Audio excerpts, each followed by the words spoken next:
particular part, he's talking about good things. And so near the end of it, he reminds us all that it's okay to be young, essentially. You can have your youth, you can appreciate your youth, you can do all of those things, but remember one thing, and that's what he ends with.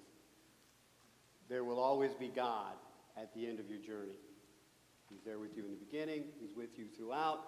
At the end, you will meet him again. And so what he says further on, did I put it on there? No. So there's a final part of that where he talks about that. Use that knowledge to banish all the anxiety and concern that you've got and this confusion that we run around with in life, in our hearts as we live. So, if I ask you to sum up teens in one word, would it probably be change, maybe? Angst, frustration, anger. So what's the secret of being a teen from the outside in? Personally, I think that every teen thinks everything that happens to them is the first time that's ever occurred to anyone in their life. And they refuse to believe that you have perspective on it. And so it is always a case of good advice that you just can't take. I think that's what it is to be a teen, day in and day out, from the outside looking in. They're a little bit more, they feel a little more insightful. You know, that's the time when you write that book. Really? Yeah, so I used to think that my parents were pretty stupid when I was 15 through 18, but by the time I got 21, I was amazed at how much they'd learned in 3 years. And so, yeah, because there's all this stuff running around inside them. It's not easy, and so my hats go off to them. However, I have noticed a couple of things about being a teen. It's different. There's a transition in our lives, in our relationship with them as they become teenagers. And we have to learn, that's almost entirely what their teenage years is, right? It's a renegotiation of a relationship. Go ahead, Vesna. I read, when my son was coming to this... I'm going to close that door, so you keep talking. I read so long time when my son was coming to this year's a very interesting book. They said until 10 years or something, we are gods for our parents, for our children, sorry. Everything what they need, we gave them. And then when they come, and this is right time to talk about, with them about drugs, because they believe you. Whatever you will say, that they will take this with not some other thoughts or anything. They think whatever you say, that's that. But when they come to these years, then the change starts. They start to see their own space. And they questioning everything what we done. Then her friends start to become more important than we are. And they don't want to be like we are. Now it is opposite. Before they treat us like that, now we are devils. We just, whatever we do, it's not enough good. So this is process where we should be very clever what to do, because in that period we do not have a lot of influence on them. Because what the street said, what the friends said, is much more important than what we said. Anyone here ever lived that with your children? You start out, they believe everything you say, and then all of a sudden you wake up one day and you're the enemy? It's weird. Yeah, I think you're absolutely right, and they do look at it. It's not my thought. I read that. I'm not so clever. I just read that in this book because I want to understand my child and how to do stuff that I help him to go through this, that it will not be consequences, that he will suffer all his life. That's why. And then I figure out it's better. They put like a wall between us, and sometimes you just cannot penetrate in child life. So it's okay. I talked enough. Sir. Well, Ray, I think these are things that we're all familiar with, but for many, many years I had above my desk at work a little statement that said, only to be only half as wonderful as my child thinks I am, and half as stupid as my teenager knows that I am. Right. And you know, to back that up, a few years ago, my now 50-year-old daughter said, Dad, you remember back when I was 16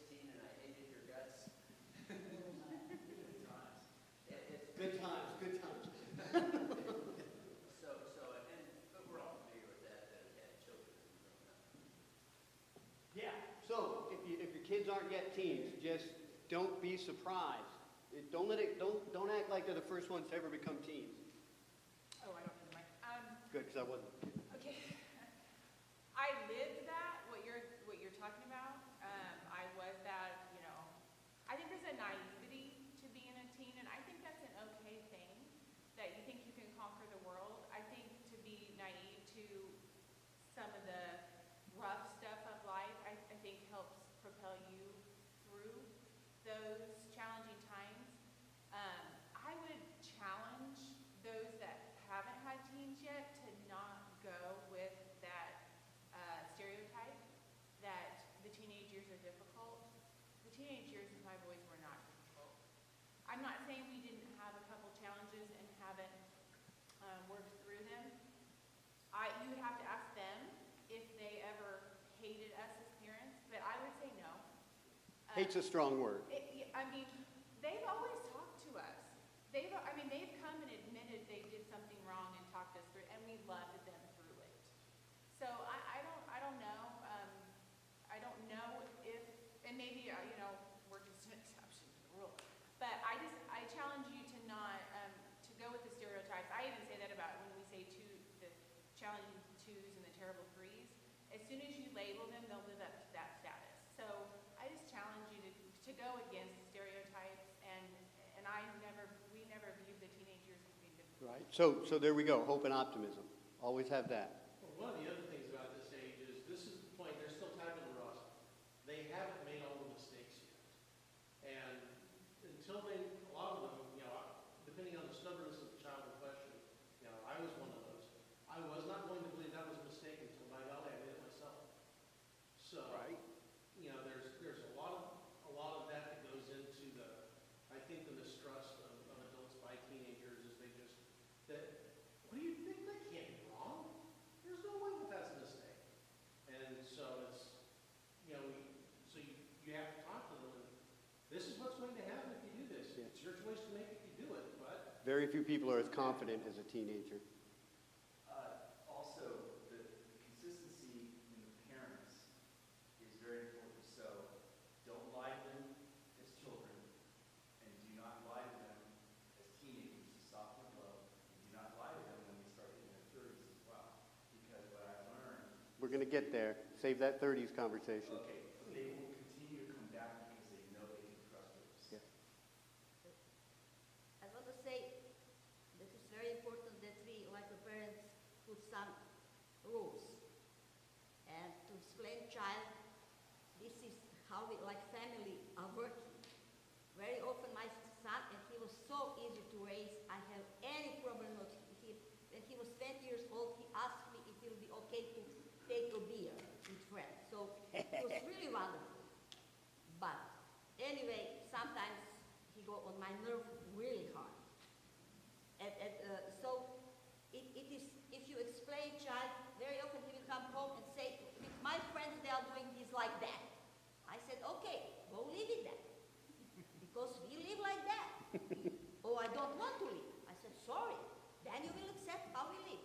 And this is how they see themselves. They love us all the time. Tracy, our children love us all the time. But they don't want to be like we are. In the end, when we are just like our parents. Whatever I see in my parents that I don't like, now I am like that. Right, but that happens later in life when you're about 40 and it Yes. crashes in on your world. I've not raised teenagers yet, but I have parents like Troy and Tracy, and when we messed up, we could go to them and we would talk through it. And even now today, my brothers and I are all adults, and we talk to them every day. I don't ever remember thinking I hate them, but I remember thinking, well, they don't understand. Yes. You know, like, they don't understand it. And there might have been times when they didn't because I was in different situations than they ever experienced. But knowing that I could go to them even when I messed up and they didn't freak out, they would tell me, there will be consequences you have to pay, but we're not going to turn you away. Right. All right, we'll go to Joe and then we're going to move on. A lot of when lying to even as teenagers, they still watch what you do. Yep. I'm an example of that. For years, I was walking the fence between God and the world. And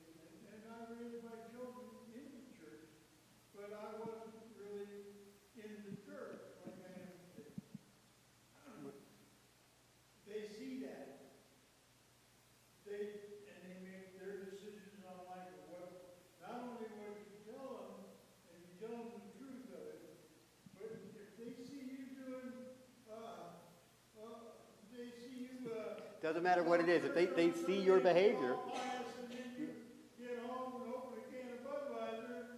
Absolutely. That took all that their money, went right out the tube. I remember walking around my house on any night, morning, after there had been an adult party, and our task was to finish the beers. You know, the funny part was when somebody found one with a cigarette butt in it.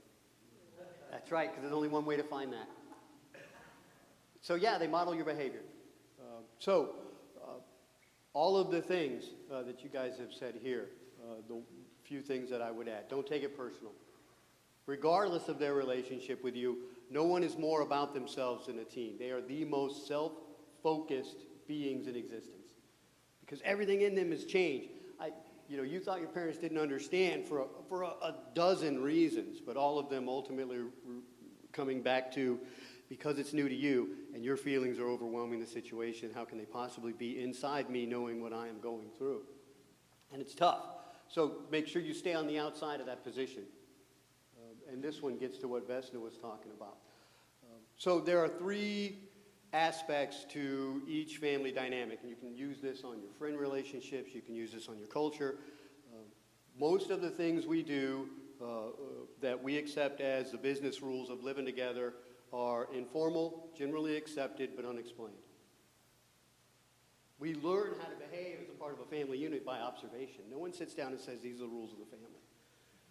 And if they did, you just watch people break them. You learn those rules when you stumble sideways into trouble, right? Oh, we don't do that. We don't do that here. So be careful, what Joe said, of the behavior you model versus the behavior you teach. Because the behavior you model is the behavior you're actually teaching. And that's what they'll pick up on. I used to love it when my kids would absolutely reflect back the worst parts of my personality at the most inopportune moment. You want to know if someone curses? Ask their child. They'll tell you what words, right? Because they love to learn new words. So let me give you these words. You want to know what someone's bad habits are? Just wait. Their child will out them. Their filter level is set different than ours. And they're also more concerned about protecting their own position than yours. So when we talk with them, have a plan. I believe that's what you said your parents did, but you said it in a different way. You knew the conditions going in, but you always knew that the outcome was going to be based upon certain factors. They loved you, actions have consequences, and somewhere in there was going to be a discussion of your relationship with the Lord. Know where the conversation ends before it begins, and you're much better off with your children. Otherwise, you're as bouncy as they are. Has anyone ever had the 3-hour conversation with their parent in the middle of the night, typically in the kitchen, about you coming in late? Did you learn anything other than the fact that your parent can drone on for 3 hours? That's right. It would have been better if I'd have had a 4-minute discussion on how bad my behavior was, my consequences for my actions, and then get to that room that you think you own and stay there until I come and get you. That would have been perfect. I'd have learned something out of that. I learned how to ignore people after about 10 minutes from that. Kind of like what Joe was saying, one of the things Troy cannot stand, and he talked to the boys about, was hypocrisy, living as a hypocrite. And so if you do one thing for one group of people and do another thing for another group of people. And I remember us really pushing that through raising the boys. Because I can remember being so frazzled coming to church one morning and walking in the door. And, most people were like, okay, we're at church, we got to act this way kind of thing. And I remember walking in and somebody, I know who it was, that said, bad morning. I'm like, yeah, take my kid now. And that was Jacob, actually, because he's my strongest son out of all of them. And he did. This male whisked that child off and gave me a break. And we weren't afraid to spank them in front of anyone or discipline them in a restaurant or make them, it's like we were going to be who we are in front of everyone. And they saw that versus trying to pretend to be someone. So a family rule. Our behavior is consistent across all situations. And you model that, and you teach that, and you reinforce that. Well, I agree with her. Is that you must remain consistent with all your children. That what you teach the oldest goes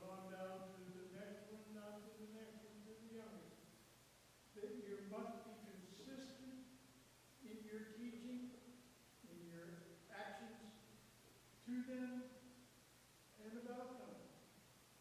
Be consistent in your teaching. So, in my tribe, right, and so in my tribe, in my family, we were more raised by my sister than my mother. Have you ever seen that family dynamic where the oldest daughter or son is responsible for too much of the family responsibilities? And so it's interesting when children raise children. So, how about that one? That one I haven't heard yet this morning. Yeah. Sometimes you got to let them wind down. I don't know how to control that part of it because I'm not a fan of the 4-hour conversation for no purpose. I just want to say that I not agree what Tracy said. I don't think ever you should punish your child in front of other people. It could be very extreme situation and you maybe have to, but it's teenager. I think this stuff you should deal with your family, not because I think you make a good point. take this like humiliation in front of the people, the others, and it could have the worst consequences that you think. So, from my point of view, never punish your child in front of friends or anyone. Just put like this. Then we'll come home and we'll talk of this. And it's very wise if you are not react immediately, give time, because child comes down, you come down, and then it's much more better conversation or whatever it is later. Right. So I both agree and disagree, but I think you made the key caveat. We're supposed to be talking about teens. Jacob was a child when that incident happened. And so I think the rules are different for children and teens. I never spanked my teen. I did spank my son. I'll do it again. You give me your son. The condition we're going to agree to beforehand is that my discipline rules apply, and I will spank him too. Otherwise, you ought not give me your property. You have a right to know how I'm going to treat it. We should negotiate those, right? As a babysitter, I have rules of discipline. You can disagree, and I support your disagreement. But I think you're right. We're talking about teens. Teens are different. I say it's a case-by-case situation. Because there are multiple times that I look back and I did not discipline immediately. And in hindsight, it's like, I should have disciplined immediately. I should have embarrassed them in front of everyone. There are some things for which I would agree. So case-by-case is what I'm saying. It's a case. Playing the fool has foolish consequences. Fool's going to play, fool's going to pay. And so if my son is being the clown in public and won't control his behavior after you give him one or two of the look, everyone knows the look, it might have been a little bit of a knuckle contact to the base of his head, just to straighten him up. Going off of what you said, I can still, and believe it or not, I used to be a pain. I can still remember the last time in church I was screwing around with my mother spanking me because it embarrassed the heck out of me. I mean, and so it impacted me to where, okay, if she's going to embarrass me, I will not act out in church anymore. One more, and then we got to move on to adults. Well, just going with this, sometimes the task is just to listen. This is one of those things where, it's really good to have both parents in the house, and you've got a unit there that can work with the kid, is that apparently I'm a little overbearing when I discuss, things with my teenage daughter. So, yeah, the knife may not yet. Four fingers fully extended and joined. So this is one of those tasks that we consciously hand off to the more supportive parental unit. So don't be afraid to divvy that stuff up. Right. So still got a lot more hands up. If we want to continue this conversation about teens and continue this discussion about adult children, and then when parents become children next week, that's fine. But everyone's got to agree to that. It's going to kick us 1 week to the right on a little bit of lessons, because obviously parenting is a topic that everyone is actively involved in, and I think that's wonderful. So you had a question? Go ahead, and then we'll see if I got one more point. We'll continue to talk about teens. I think this kind of ties together with all the points. I work with teens every day, and I think that teens, and you kind of said this, but teens see things only as they come at them. So they don't see the big picture. And I think that's okay. We need to teach them to see the big picture, and this is the time of their life where they start to realize that.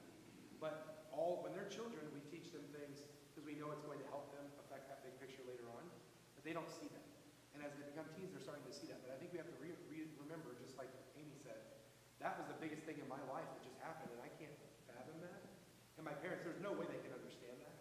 And it's okay for them not to understand that, but it is important for us to listen because they are taking it just as they get it. And if you can teach them how to react appropriately to information that they're given in the moment, that's going to benefit them later on when they can see the big picture and they can react even better in those situations. Right. So why can't teens drive very well? It's a rhetorical question. Because their field of view extends farther back than it does forward. Really. They're not thinking about the next 5 minutes, but they can remember a slight for 2 or 3 years when they're in middle school, right? Because everything's about them. And whatever impacts their emotions imprints and makes an impression, and now I've got this memory associated with a feeling, which are the strongest ones we have. And so it's tough being a teen. Well, and it goes to what we talked about last week. If we make the children the center of the household, when they become a teen, that's going to become even more pronounced. So we got to make sure in those early years, it's the marriage or the parent is the center of the household, and the kids revolve around what you choose to do, not you revolving around them and their activities. That's right. We used to demonstrate by saying, I brought you into this world, and I can take you out. So, that's right. If you go through your entire parenting experience without saying that once, even as a joke, you let me know. It's a freebie. You can just be given that one. Go, Hans. Hans had his hand up first. Let me go to Hans. You might be able to take me out. I defer to her, and then I will go after her. And going along the lines of seriously as well. Hold on. I got multiple conversations going on. Go ahead. Along the stereotypes as well. I agree, you don't play those games. I mean, we know how our children are going to behave, but I remember having the conversation with Kylie. It's like the day you behave like you're embarrassed of me is the day I don't drive you anywhere. Sister, you start walking. The day you tell me to drop you off down the street so your friends can't see me is the day you don't need a ride anymore. So you do lay out the rules and you do kind of give them the playing field. It's like, that's not a game I'm playing. All part of renegotiating a relationship because it goes through changes. Go on. So I married Donna when, Congratulations, yes, by the way. that's one of the best things I ever did. I married her when Kristen was 12 and Tyler was 7. The difference of those two timelines was that I held both of them as babies because I've known Donna for so many years. But the challenge was that I had to immediately, and I knew this, tell Kristen that I couldn't be her friend of the family anymore. I was now going to be her father. And that transition was difficult for her and not for Tyler, because Tyler was only 7. But the point is, what I'm trying to say is, you can never, a friendship will come about, but never be their friend before you're their parents, because that will be, probably the biggest mistakes I've seen in families is that they just want the children to like them on the child's level. And so my suggestion is, and different with the second set, obviously, because I haven't done a whole lot of this. So, I had 5 stepfathers. None of them ever succeeded in transitioning from drunk friend of mom's to father. And so, I know your relationship. I know your relationship with your daughter and your son, and it's phenomenal. And I think you've done it right. So that's what I'm bringing up in is the contrast, because there's an art to inserting yourself into someone's life and leaving yourself open enough that they feel that they're a part of your life. And it's extremely difficult. I see very few people master it when you enter someone's life later as a parent or authority figure. Because more often than not, it's about imposing rules at the exact time a person is in a point in their life where they will refuse all rules and not spending time to negotiate, understand, open up your heart, accept, and then move forward. So I think there's an art to that. And I've seen how you did it, and so thank you for that example. I'll send all my ex-stepfathers a note saying, go see Hans, he can tell you how to do it.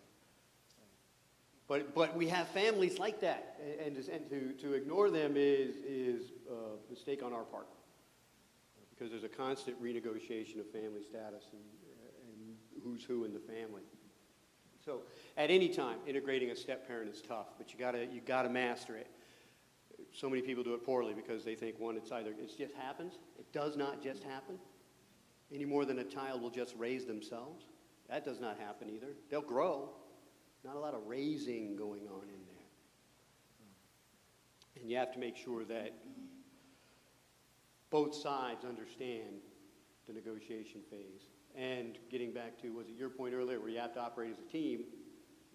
Because there are, even in that role, there can be boundaries, especially if one of the other parents are still living. You know, in the case of divorced parents and one remarries, now you're playing a three-way game of cards with a kid, and maybe not. Everyone in that triangle has to be absolutely in agreement on what the rules are.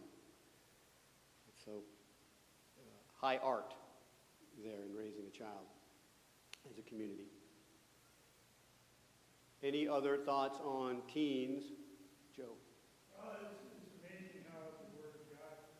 I just looked over my Bible to 1 Corinthians, and chapter 7. I'm just going to read the first few words of chapter 2, verse 7. But we speak the wisdom of God. That hits home to me when we are raising our children. If we are in the Word of God, and we trust in our Father in heaven, in His Son Jesus Christ, and we are in His Word, then we teach that wisdom we learn from our God through His Word to our children. I just opened a little Right. and I looked at this, and it's amazing how the Word always speaks. There's something in His Word that always speaks to us that applies to almost everything we talk about. Right, if we're willing to open our Bibles and read. That's why I say, you know, if you ever consider being a parent, you better read Proverbs, you better read Ecclesiastes, and you better, you know, get into some of the other parts of the Bible. Because all the answers for the situations you're going to be in are in there. Truly. But you gotta put them in your, you know, in your memory bank so that when you need to access them, they're there and readily available. Because you have to model God being in your relationship if you expect Him to be in the relationship between you and your child. You learn the wisdom of God and you teach it to your children. And they'll never depart from it. That's Deuteronomy, right? We've done whole lesson series on that part of Deuteronomy. Exactly. Ma'am. Good morning. Good morning, ma'am. I wanted to say that I wasn't here for the earlier discussion, but when we see people that are going through these things, maybe some people in here can have some suggestions about how to support them, because sometimes we don't reach out or don't speak out in love. And I just think that sometimes people need support. It may not be that you're asking for all the details, but you can be there to give that person a hug. And I wonder if there's a way that we can do that is godly and yet not blaming the person or saying you're doing it wrong or, you know, whatever. I just think that there's some words or some suggestions that can be made that we can be Jesus to people who are going through this. Right. I agree. So what you're asking is, what is the art of execution versus the science of how I help people? Yeah. That's. So, you mentioned it earlier. You walked in the building one morning and you looked like you needed a hand. Somebody clearly understood what that was in relation to based upon how you were dragging him through the building. And they just scooped him up and walked away. I think that's a perfect example. That's how you do it. You do something. You don't have to ask a lot of questions. You don't need to know somebody's business. You clearly see they need a hand, and you offer some assistance. Hey, can I take that for you for a minute? That's carrying your burden, right? I believe that's how Christ referred to the cross, bearing that burden for you. It's a tough thing, because I remember a brother in Christ also spanking Jacob at one point in front of me, and I remember going, ooh, you know, but he that needed to happen. But as a mother, we tend to be emotionally attached to our children, and we can sometimes let that get in the way, and so we got to have that humility. As parents, we have to have that humility to listen to someone who might have that advice, because our natural instinct is be defensive. We are going to take the side of our children and be defensive. So there is a dynamic there that is very carefully walked, I think. So before I get to use that, so have you ever walked up to a total stranger and given them a piece of your mind or in the form of advice? How well does that go? Why don't you tell us? Yeah, right? Absolutely right. You have zero chance of success. So don't do that. There isn't anyone sitting in this room that shouldn't have a relationship with every other person in this room. You have no excuses. If you don't have a relationship with someone, that's on you. No, you are not authorized to sit and wait for someone to come and see you. It's not how this works. You want friends, go be a friend. Because if we're friends, then when I walk up and I say, can I help you with that burden this morning? What is the likelihood you'll say yes? Much higher. But to sit somewhere and say, I don't have any friends and I'm not willing to get up out of my seat and go shake someone's hand and say hi is inexcusable. That's a violation of the social contract of community. You can't do that. We've got to at least have a baseline of understanding in our relationship so that we can support each other. So, you trusted that man. He committed that heinous crime on your son's bottom end, and you backed away from it because you trusted him? Yeah. And it was okay. That's how it works. And I had a sister in Christ once. I said, what am I doing wrong? Like I said, Jacob was my strong-willed child. So I said, what am I doing wrong? Because I was just so frazzled. We always said if I'd have had him first, I don't know if I'd have had any others. But which is funny today, I see him as an adult. But when I said that in front of this woman, she said back to me, you really want to know? And I was like, I do. And so we had a great conversation about me not following through and just saying things and not Right. following through on things. So I didn't forget about you. We're going to get there. So, part of that, though, is that each child is different. And each child will be a different teen. Because we all have personalities. Only people with 3 children believe this. People with 1 child say, oh, look, he's 1 child. Oh, they're all like this. And then you have a second child, and you're like, they're kind of different. But if it's a boy and a girl, you excuse it that way. Have 2 of one type or 3 where they outnumber you. And you've got enough examples there to know that each one of them is different. You'll see what I mean. And they all require a little bit different parenting style. Okay. Kids Then are we're going to different. get to you. Huh? Right, teens are different. I'll give you that. Okay. But the rule is still the same. Yes. And I don't know how many of you got this figured out or not, if you're raising small children or raising teens, but I've done both with Kim's help. Always. I believe we thanked her for that the other day. Kept me from killing them, actually.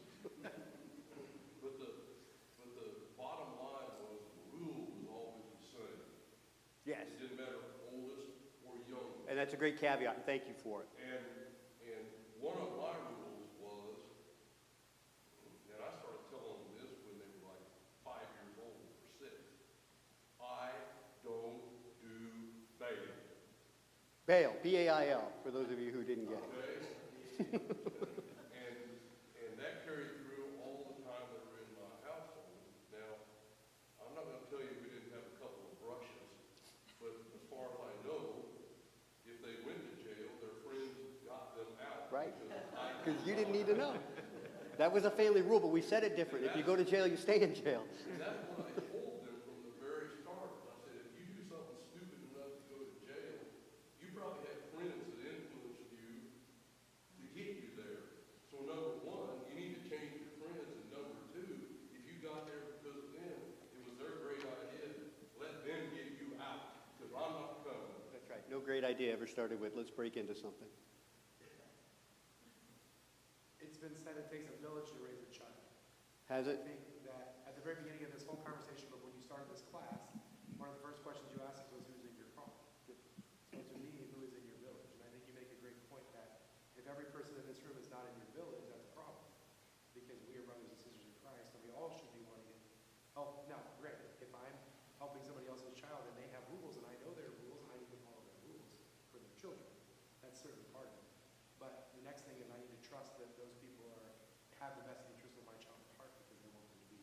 raised in a way that's in the Lord. So Right. I think that's partly our choice as parents is to say, who's in our village?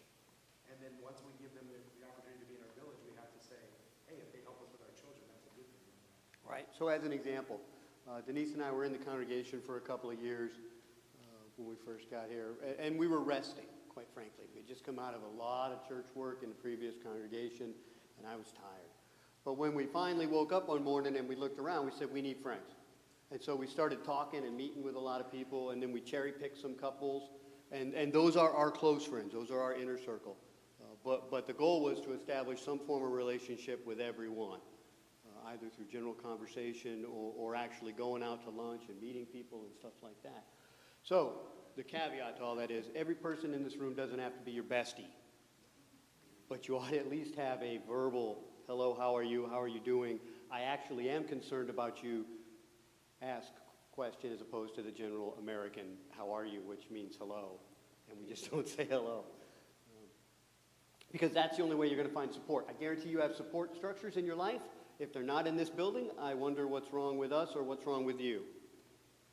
Because we are the best equipped people in the world to provide you support. Financial, mental, physical, it doesn't matter. We're willing, firstly. And secondly, it's part of who we are and our creed as Christians.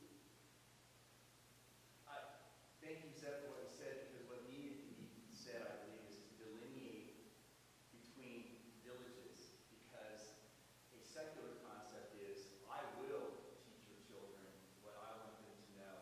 And yes, we are the village of which you speak, and thank you for saying that, because this is the village that I trust in that manner, as opposed to the other village, which is in general outside of these hallowed doors.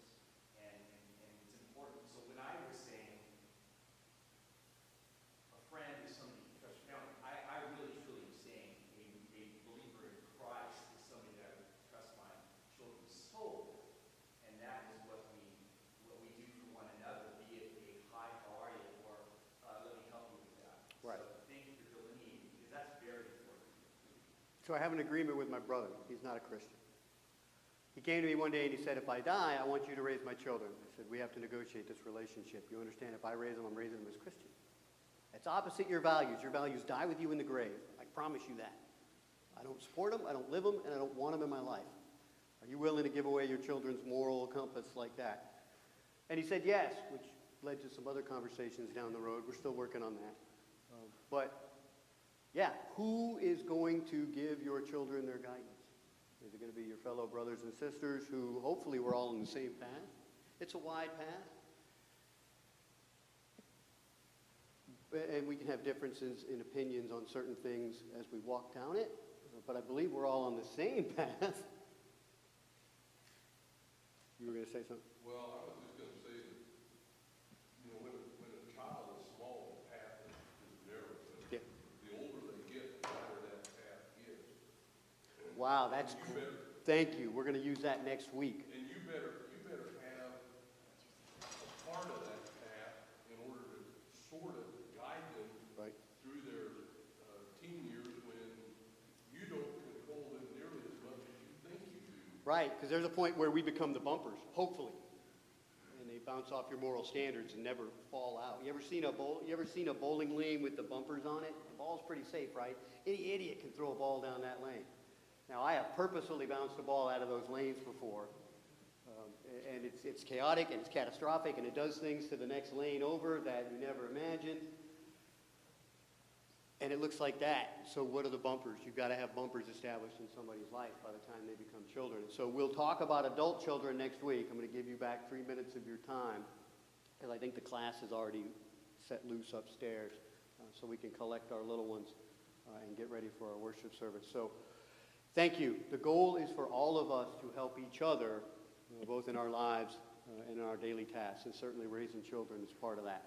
So next week we'll talk about adult children and potentially when parents become the children, depending upon how long the conversation on adult children lasts. Okay. All right, thank you for your time.